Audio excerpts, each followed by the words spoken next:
35,000 feet above the Sea of Japan.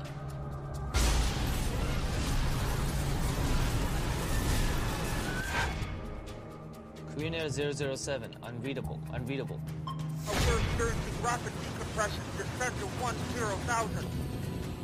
The pilots have lost control of their plane. Speed brake is coming out. A 747 with 269 people on board plunges towards the sea. Within hours, the story began circulating in Washington that the Soviets had been involved. This shocking incident escalates tension between two bitter rivals. The investigation is mired in secrecy and deception. It's up to investigators to find the answer before the crash of a passenger jet leads to an all-out war.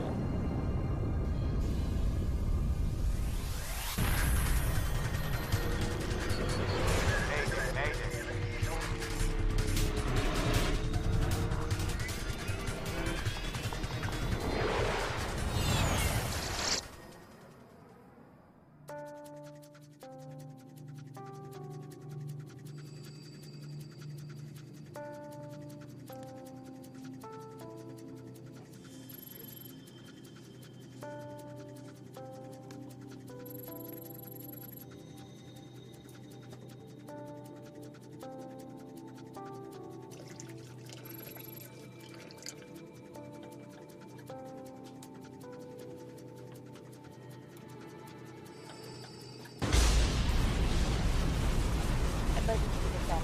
Put the mask over your nose and adjust the headband. Emergency descent. Emergency descent. Put the mask over your nose and adjust the headband.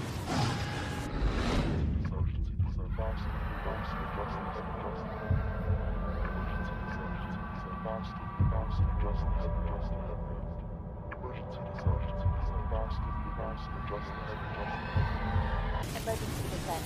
Put the mask over your nose and adjust the headband. Emergency descent. Put the mask over your nose and adjust the headband. It's just after 2 in the morning aboard KAL Flight 007. Korean Air 007, position over Nippy, estimating NOCA 1826132.0. After a brief layover in Anchorage, a Korean Airlines 747 is on its way to Seoul. The marathon flight originated in New York 13 hours ago. Captain Chun Byung-in has nearly 11 years' experience flying for Korean Airlines. Before that, he served 10 years in the Korean Air Force. This leg of the flight is a 6,100-kilometer journey over the North Pacific. Once the plane is in the air, there is very little for the pilots to do. Ladies and gentlemen, we'll soon be serving breakfast before we land in Kimpo, which will be in about 3 hours.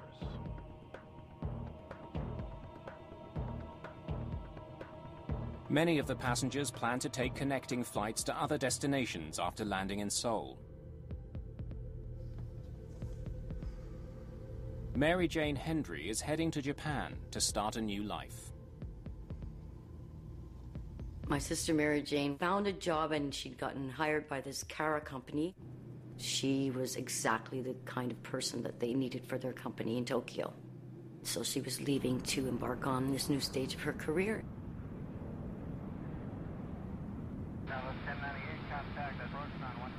Just 15 minutes behind them is the plane's sister flight, KAL 015. Korean Air 007. Go ahead, Korean Air 015. What are you doing?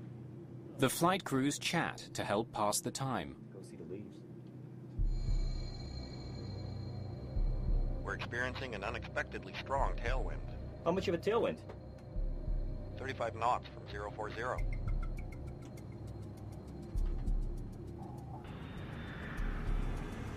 In an effort to conserve fuel, the crew decides to take the plane to a higher altitude. Tokyo Center, Korean Air 007. Korean Air 007, Tokyo. Korean Air 007 requests climb 350. Roger, stand by.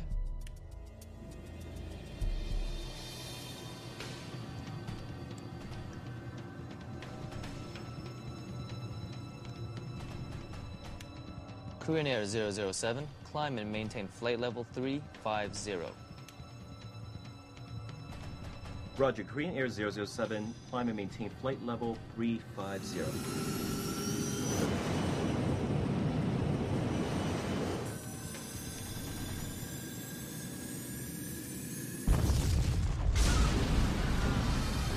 Then, without warning, the plane is out of control. What happened? Charge throttles.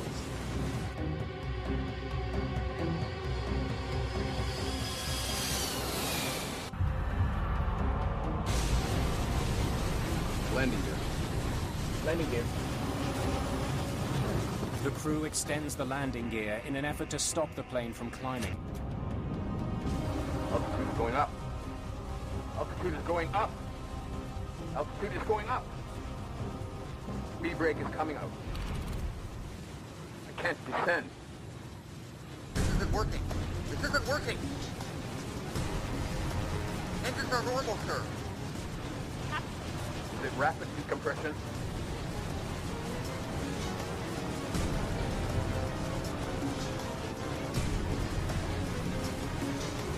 Tokyo Center, Korean Air 007. Korean Air 007, Tokyo. We are experiencing rapid decompression. Descent to 10,000.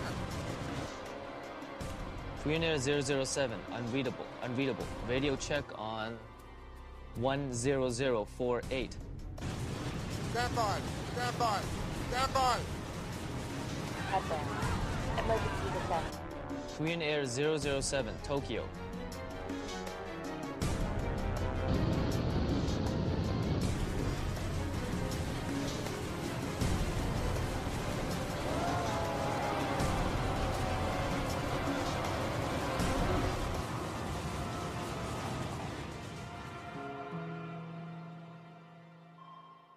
Korean Airlines Flight 007 and all 269 people on board have vanished. Korean Air 015, would you attempt to contact Korean Air 007, please, and relay position? All efforts to contact the flight have failed. Tokyo makes calls to other radar stations in Japan and Korea. I cannot contact Korean Air 007. A call is even made to a radar facility in the Soviet Union.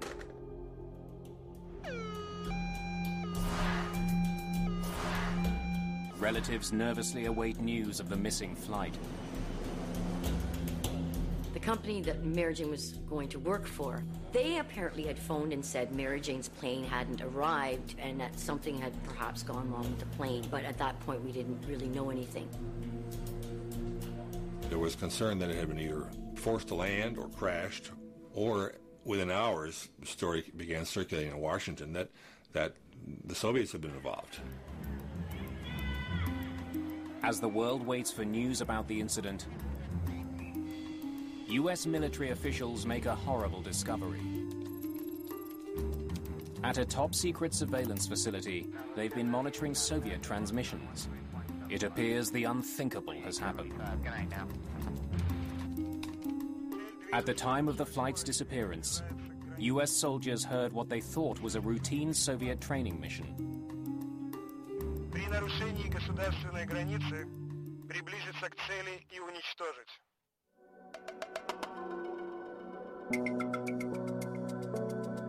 It doesn't seem possible that the Soviets would actually shoot down a passenger plane. But American officials have little doubt. The next morning, U.S. Secretary of State George Shultz delivers an unusually blunt statement. The United States reacts with revulsion to this attack. Loss of life appears to be heavy. We can see no excuse whatsoever for this appalling act. It couldn't be. It couldn't be. How could they all just perish? What do you mean? There must have been a reason. 1983 is the height of the Cold War. Russia and much of Eastern Europe are united by communist ideology. Ruled with an iron fist, the Soviet Union is locked in a bitter political struggle with the West. relations were bad, but no one really knew how bad, how dangerously bad they were. Initially, Soviet officials deny responsibility for the KAL disaster. The story came out of Moscow was that the plane appeared, we intercepted it, tried to make it stop, it didn't, it flew away. That was the first story. But soon they reverse course and come clean. A Soviet fighter jet did in fact shoot the plane down, but they insist the attack was justified. The Soviet view was that it was on a spy mission, perhaps carrying instruments, cameras, recorders, and so forth. The Soviet Union claims Flight 007 entered highly restricted airspace under orders from the US government. But the US insists KAL 007 was a routine passenger flight. The dispute only heightens political tension. In terms of an actual shooting war, the closest points that we may have come were in that year, both before and after, when both sides, particularly the Soviet side, though, was expecting an attack. The KAL disaster would put NATO nuclear disarmament talks in jeopardy. The Soviets would ultimately walk away. The nuclear threat is growing. Under such circumstances, the need for an impartial inquiry is urgent. The UN calls on the International Civil Aviation Organization. ICAO offers a neutral investigation, an investigation team that can deal with all parties involved in a neutral way. Kai Frostel joins the international team of investigators that will try to uncover the truth behind the destruction of Flight 007. With two superpowers squaring off, they're under pressure to find answers, and find them fast. KAL 007's flight plan should have kept it well away from Soviet airspace. Either it was shot down over international waters, or the flight had strayed off course. Figuring out which is the first priority for investigators. But they face a huge obstacle. The plane's black boxes are still missing. The lack of flight recorders, data recorder, cockpit voice recorder, that's significant in an investigation. The Americans joined forces with South Korea and Japan in the search for the crucial devices. But the three allied nations are not the only ones searching.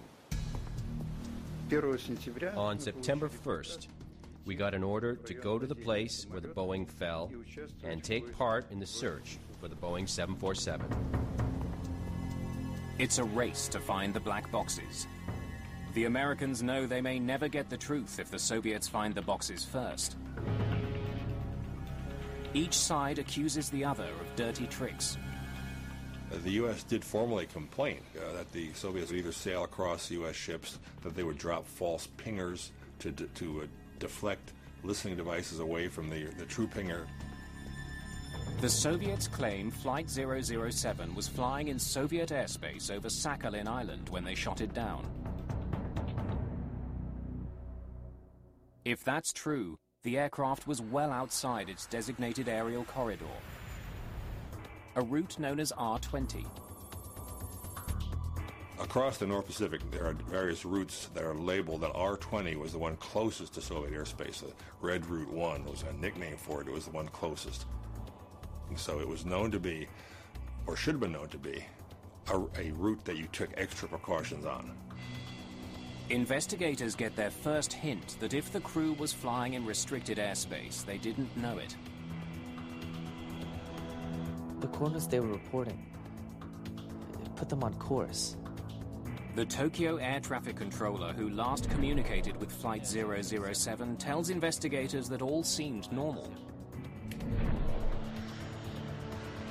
Korean Air 007, position over Nippy, estimating NOCA 1826132.0. The crew reported they were flying the R20 route. But as with every other flight over the Pacific, 007 was beyond Tokyo's radar range. The controller could only rely on the pilots to verify their position. Perhaps they were mistaken about where they were. That possibility becomes more likely when investigators talk to the crew of the Korean Airlines flight that was just minutes behind Flight 007. Tell me about the exchange with Flight 007. The captain of the second flight recounts an odd conversation with the 007 crew.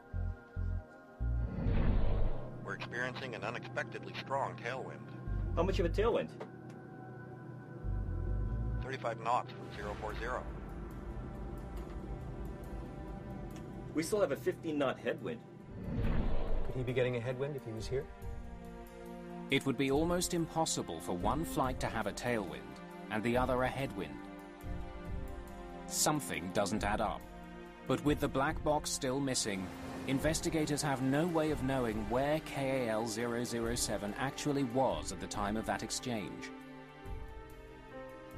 That made it very difficult in the way that we had no direct information that I would normally have as an accident investigator. Frostel gets more information from an unlikely source, the US military. In a rare move, US officials share highly classified surveillance data from the night of the shootdown.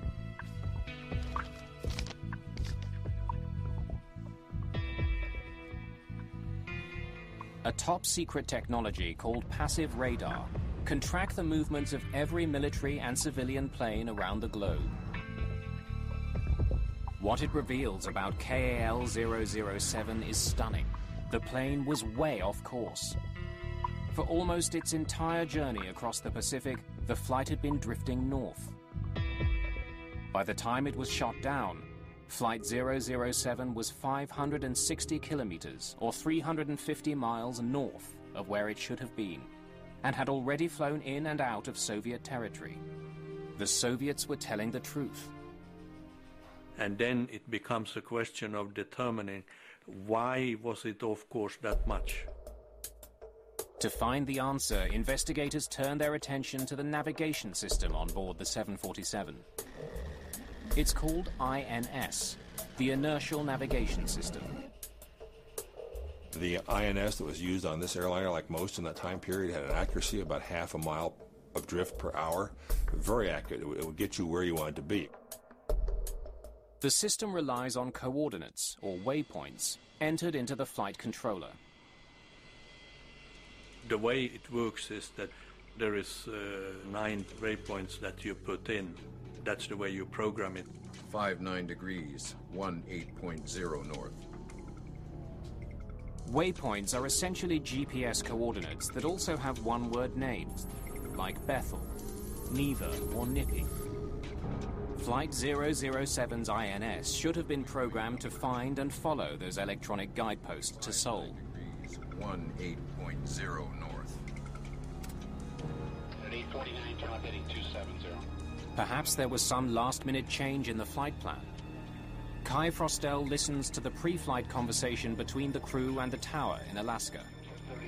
Net at 473, turn right. Korean Air 007, climb and maintain flight level 310. Net at 473, turn right heading 07. It was total routine from the beginning to the end. There was nothing exceptional with the takeoff or the taxiing to position, the preparation for the flight. After leaving Anchorage, the 747 flew out over the Pacific just as planned. But it never made it to the first waypoint. Instead, it drifted off course for more than 5 hours. Hope of uncovering the reasons why begins to fade. A 10-week effort to recover the flight recorders has turned up nothing. The search is called off. The actual aircraft, where it was and how many pieces it was, remained unknown. With the investigation stalled, Frostel turns to the plane's manufacturers. The US and Boeing offered to simulate the route that we knew Korean 007 had flown. We went over to Boeing in Seattle and Boeing carried out the simulation. Waypoint number 2, 59 degrees, 18. Retracing Flight 007's steps in a simulator leaves them with a few possibilities. One is that a mistake was made while entering the coordinates into the INS. 60 degrees, 47.1 north. Normally the co-pilot would insert the waypoints and the captain would check that the correct digits have been put in. 60 degrees, 47.1 north, check. Misprogramming the INS at the gate could have taken the plane over the Soviet Union. Okay, let's try the flight in heading mode now.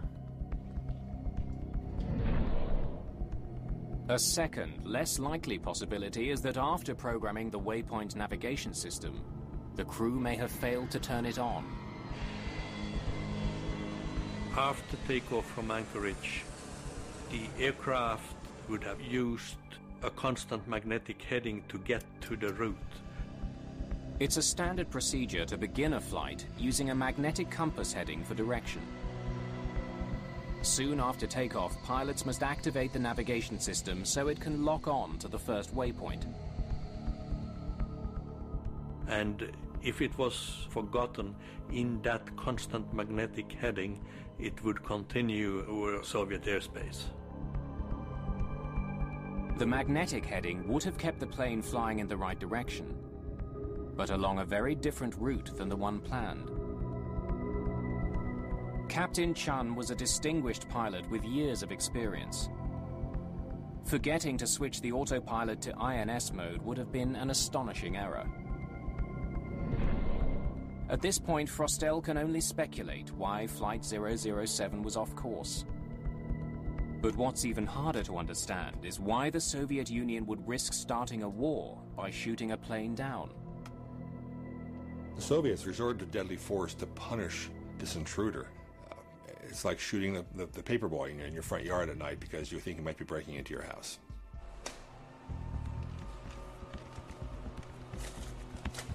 What could prompt such a response from the Soviets?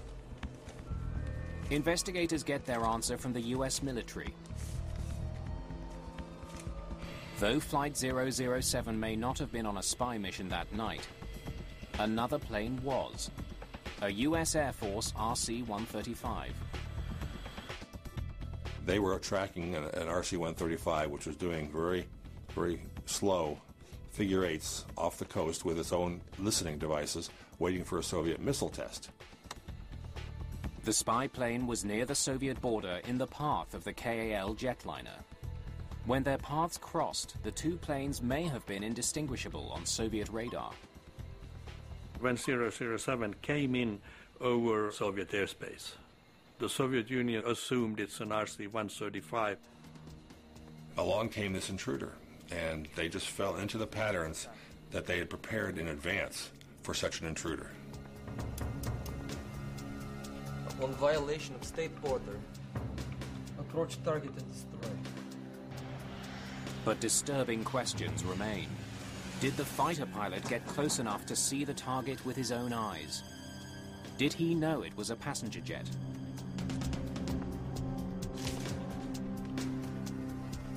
Requests to speak to fighter pilot Gennady Osipovich are refused. And for the time being at least, those questions are left unanswered. In December 1983, less than 4 months after the disaster, ICAO releases the findings of the investigation. Though lacking hard evidence, the report concludes Flight 007 strayed into Soviet airspace by accident, due to pilot error in operating the navigation system. I would almost call it the best guess based on all the work and the factual information we had in 1983.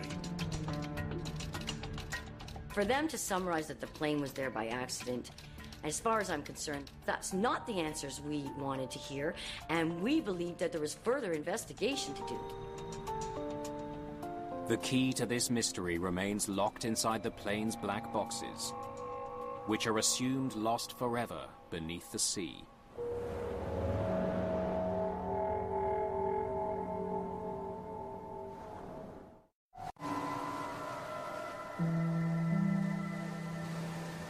In the months following the KAL disaster, unidentifiable human remains wash ashore in northern Japan. Small pieces of wreckage are also found. Investigators have no doubt that the plane was completely destroyed. We don't know where their bodies lie. There was clothing that washed up on the shore, her ID washed up on the shore of Japan. Of course, getting that ID back was, at least we had something.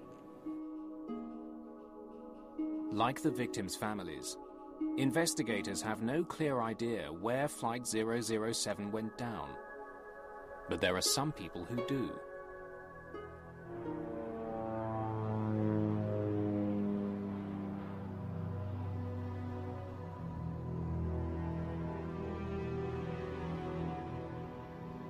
Top Soviet officials are hiding the fact that 1 month after the incident, not only did they find the wreckage, they also found the all-important black boxes. It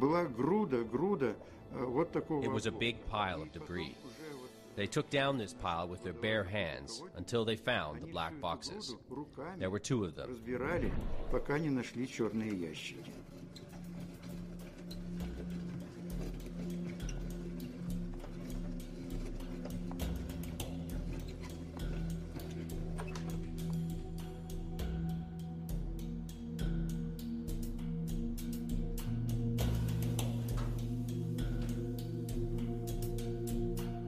But the Soviets keep the boxes to themselves.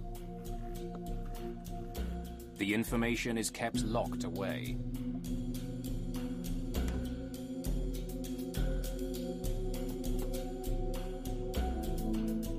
Until nearly 10 years later. After the turn of the decade brings a jubilant end to the Cold War, Glasnost ushers in a new spirit of openness in Russia.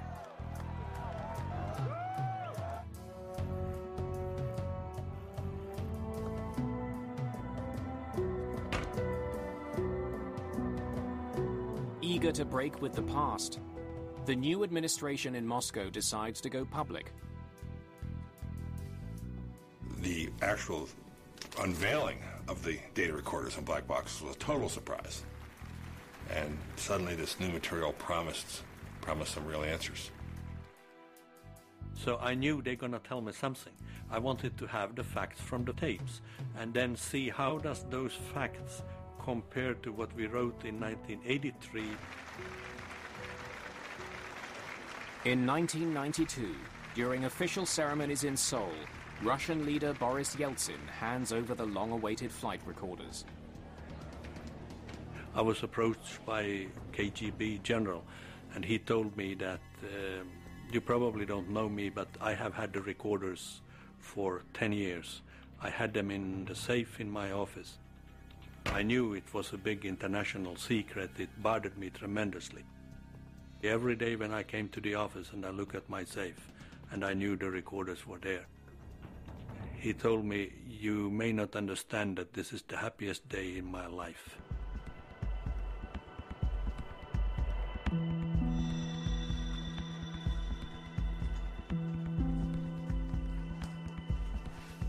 Kai Frostel is asked to lead the new team of investigators based in Paris.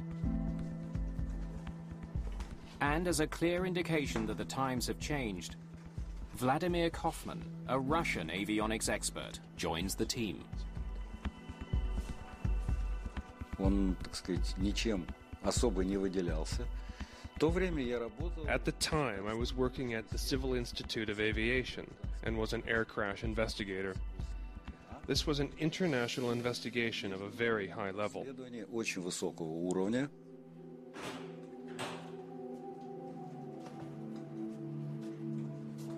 Their first task is to make sure the black boxes are authentic.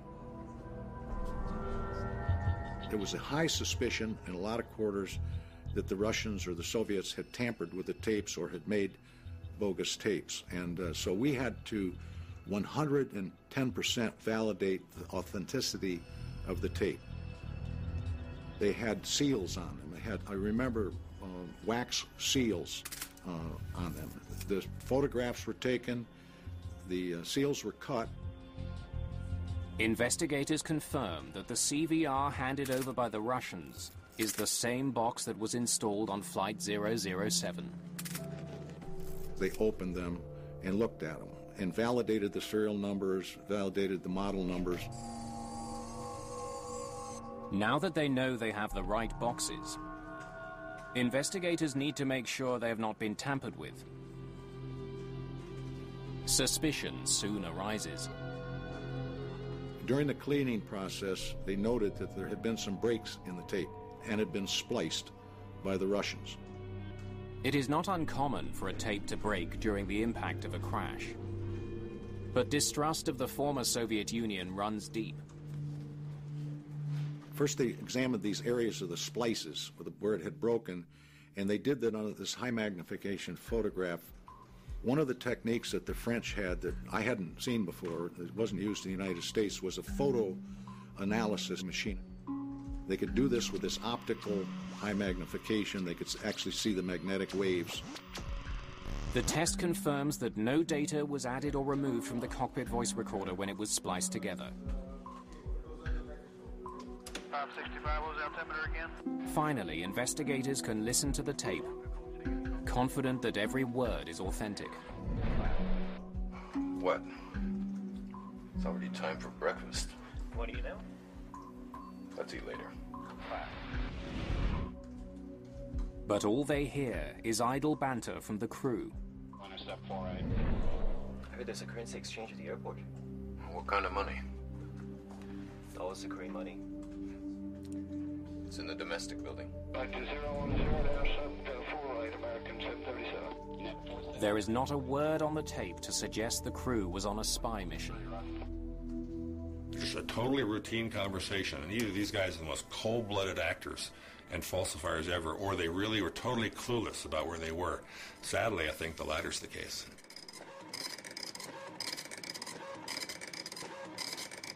It seems unlikely that KAL-007 was on a spy mission, but it was caught flying over Soviet territory. Investigators have long suspected that the crew either misprogrammed their navigation system or left it in the wrong mode, set on constant magnetic heading.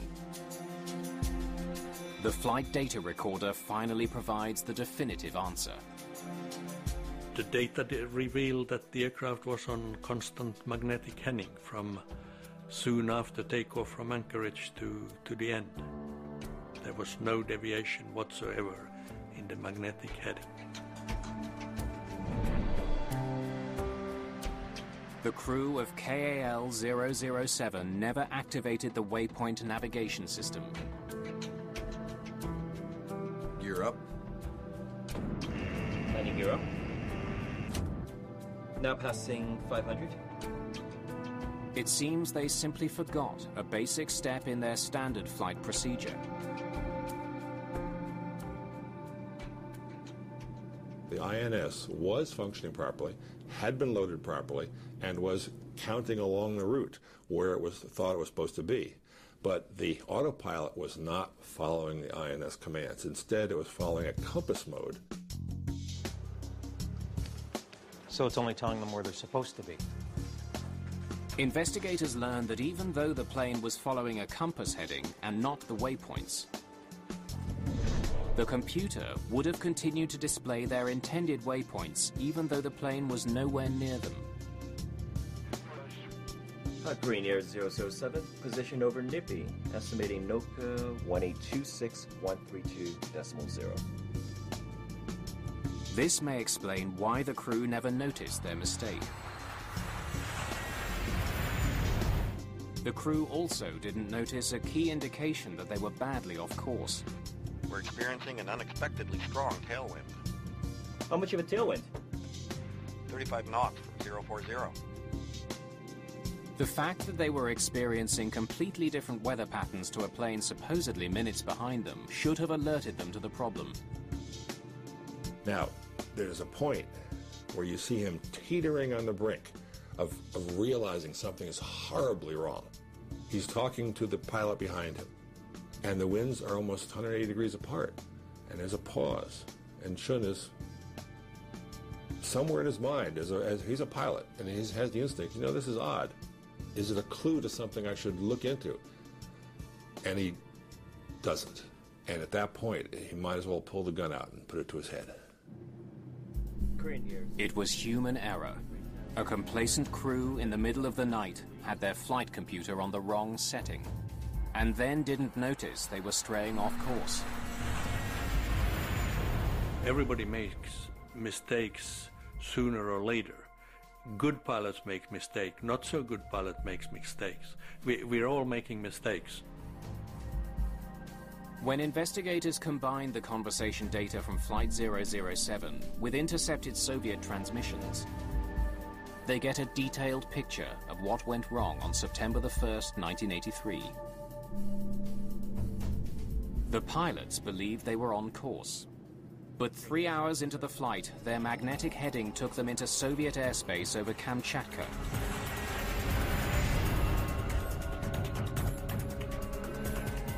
The Soviet military had been tracking a US reconnaissance plane. There was a real American spy plane. It was there. There were two planes that looked alike. When KAL penetrated the border, the perception was that this was the plane. As the passengers sleep through their long journey, the Soviets scramble fighters to intercept the plane. The identity of the plane was just not known. The clues that it was a lost civilian airliner, well, might have been there. The clues that it was 135 didn't add up, but the Soviets involved didn't have time to think it through. Target traveling at high speed and approaching border. But the fighters are not fast enough. The plane leaves Soviet airspace and continues along its heading to Seoul. They figured that they'd just been spooked, but that was all over. Unfortunately, for everyone involved, it wasn't. The airliner is just seconds from flying over the island of Sakhalin. So Sakhalin was prepared.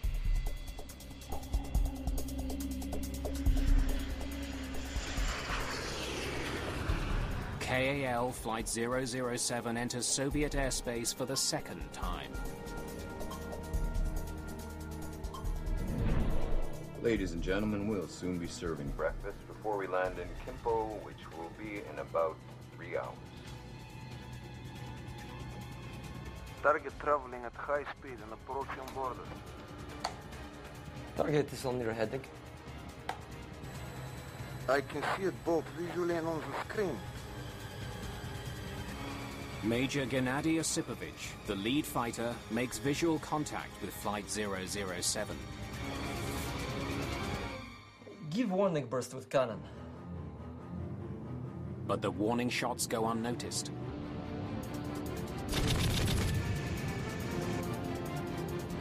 Take up position for attack.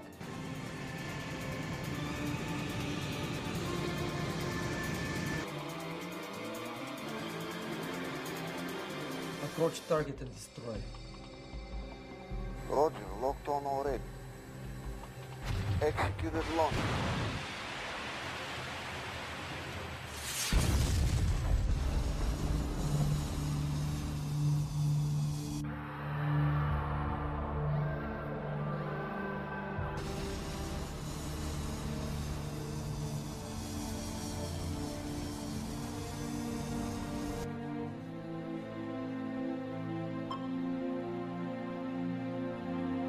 Target is destroyed. The fighter pilot believed the 747 was an enemy spy plane. It takes nearly a decade after he shot down KAL 007 for that pilot to tell his side of the story.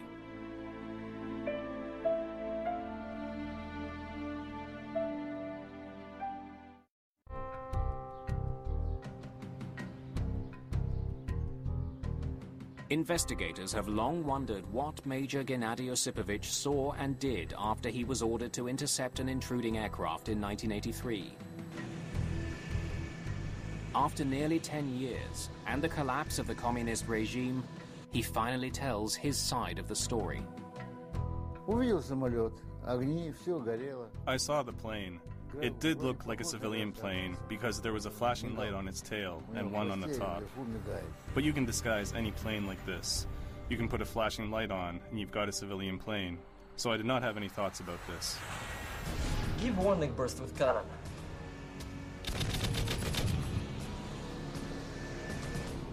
When warning shots are fired, they usually include tracers, which are like flares and are easily seen. However, Osipovich had no tracers loaded in his cannon. They're supposed to load tracers, just no one had shipped them any for the last 6 months, so they weren't there. But even without the tracers, Osipovich thinks the 747 crew should have seen him. As I caught up with him, I was flying like this, and he was flying like that. How could he not turn around and see me? I was flying with lights. Everything was according to protocol. He should have seen me. And then a horrible coincidence seals the fate of 269 people aboard the flight. Korean Air 007 requests climb 350. Korean Air 007, climb and maintain flight level 350.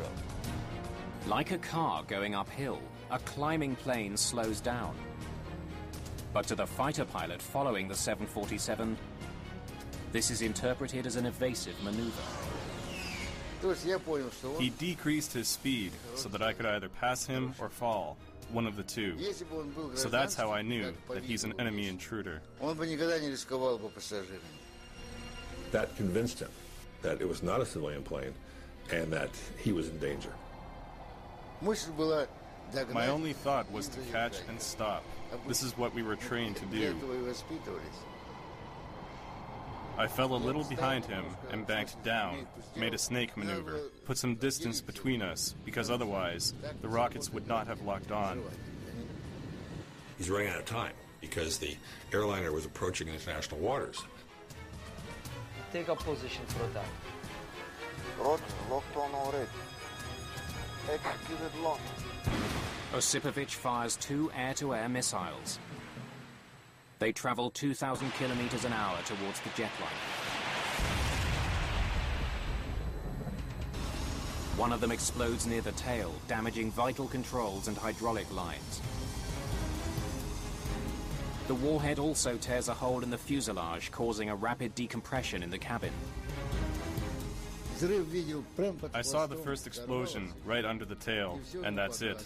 The lights of the trespasser went out, and I went home. Emergency descent.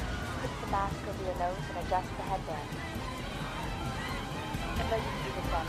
Put the mask over your nose and adjust the headband. In the time that they lost pressurization to a certain point indicated that the hole would have been approximately 1.75 square feet. The crew managed to fly the crippled plane for several minutes. Immediately after the missile impact, the aircraft climbed to flight level 380, and then it descended about 5,000 feet per minute. The stricken jetliner plummeted towards the Sea of Japan, with most of its passengers likely still conscious. And that's when the recording stops.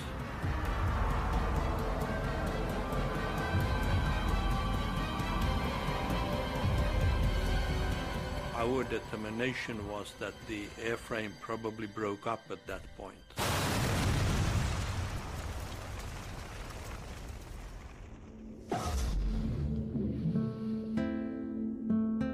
To this day, Gennady Osipovich is convinced he shot down a spy plane.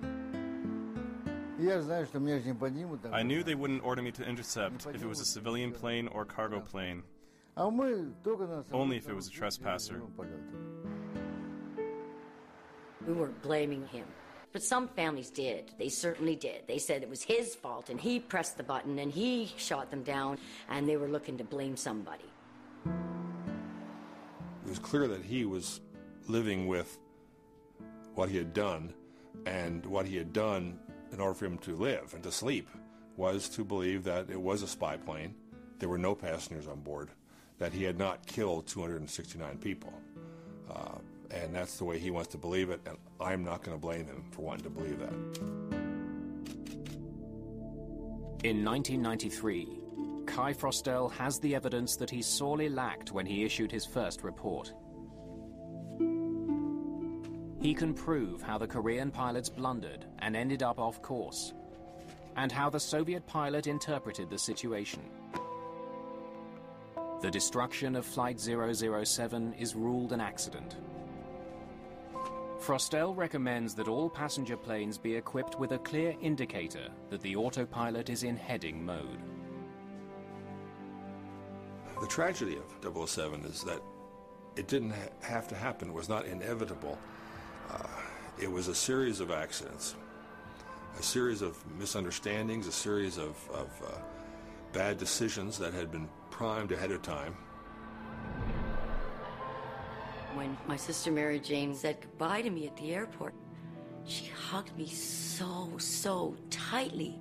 And I said, Mary Jane, I feel like I'm never going to see you again. Korean 007 has had a great effect on my life. It has been close to my heart. That has been very sad for me.